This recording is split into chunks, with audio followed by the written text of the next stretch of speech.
Reconnaissons que la croix est l'aboutissement de la vie de résurrection, et pas seulement le début. Si vous oubliez beaucoup de choses qui ont été dites, n'oubliez pas cela.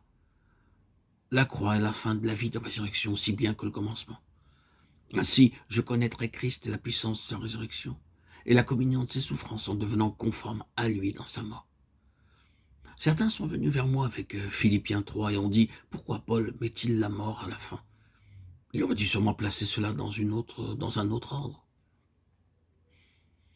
Que je sois conforme à lui dans sa mort et puisse le connaître dans la puissance de sa résurrection et la communion de ses souffrances. Non, il n'y a pas de faute. L'ordre est celui du Saint-Esprit. La puissance de sa résurrection présuppose qu'il y a eu une mort. Mais la vie de résurrection elle-même conduit à la croix.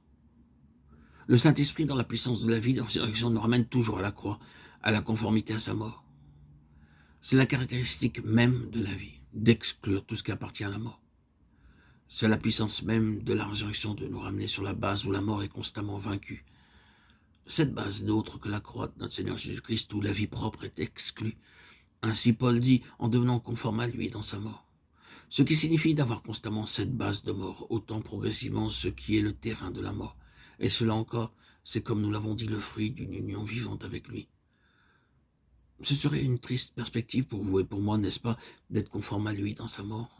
Si cela se faisait entièrement en dehors de sa puissance de résurrection en nous et de la connaissance que nous avons déjà de la vie du Seigneur, où serait alors notre espérance?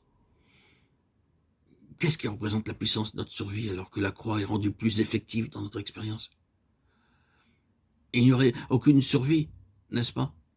Sauf ce que sa vie de résurrection est en nous. Ainsi, Paul prie que je le connaisse lui et la puissance de sa résurrection. Cela signifie conformité à sa mort, sans une entière destruction. La fin de la vie de résurrection est la croix. Le Saint-Esprit travaille toujours en étroite relation avec la croix, dans le but que la puissance de sa résurrection puisse se manifester en nous d'une manière croissante. Ceci est l'arrière-plan de toute la question de la vie. Je suis certain, aujourd'hui plus que jamais, que la base en nous pour la vie triomphante est l'œuvre de la croix, mettant de côté tout ce qui est naturel. Il n'y a rien que l'ennemi ne haïsse plus que la croix. Cherchons à libérer notre pensée de toutes les fausses conceptions au sujet de la croix. Trop souvent, il y a eu ce type de réaction. Oh, c'est la croix, mais c'est la mort. L'œuvre de la croix, de manière subjective, conduit toujours à la mort.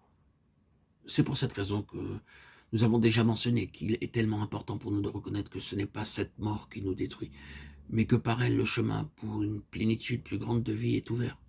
C'est le côté positif que nous devons garder présent à l'esprit, non pas le fait que nous devons être constamment exclus, éliminés, mais bien celui de la nécessité que cela soit fait en nous pour qu'il puisse agir, agir et agir. C'est le côté de la vie qui doit être par-dessus tout gardé à l'esprit, alors même que la croix agit précisément en relation avec ce qui a été rejeté par Dieu au calvaire.